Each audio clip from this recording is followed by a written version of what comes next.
A single drop of blood. That's all it could take to diagnose a laundry list of diseases in minutes. This week, we got a glimpse of the future of diagnostics, and it's not in a sterile lab, it's in your hand.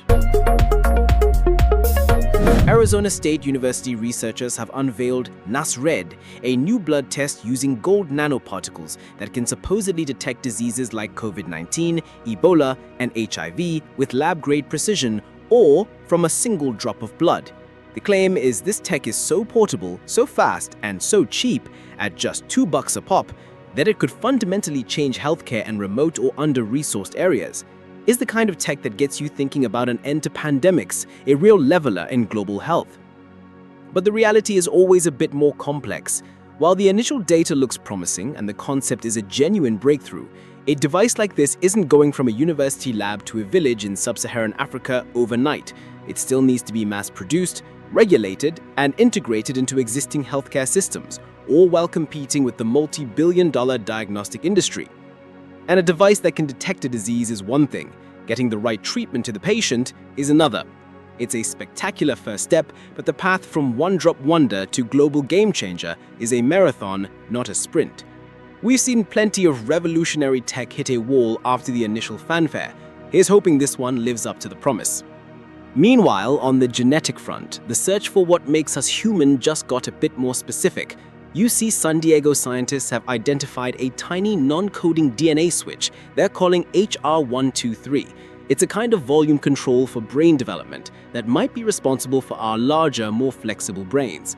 So, the next time you have a brilliant idea, just know there's a little piece of genetic code somewhere in your brain turning the neural dial up to 11.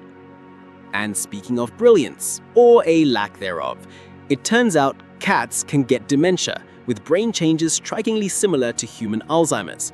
Researchers say this could make cats a natural model for studying the disease. On the plus side, we might be able to develop treatments for both cats and humans. On the downside, your cat's sudden obsession with staring up the wall might be less existential and more neurological.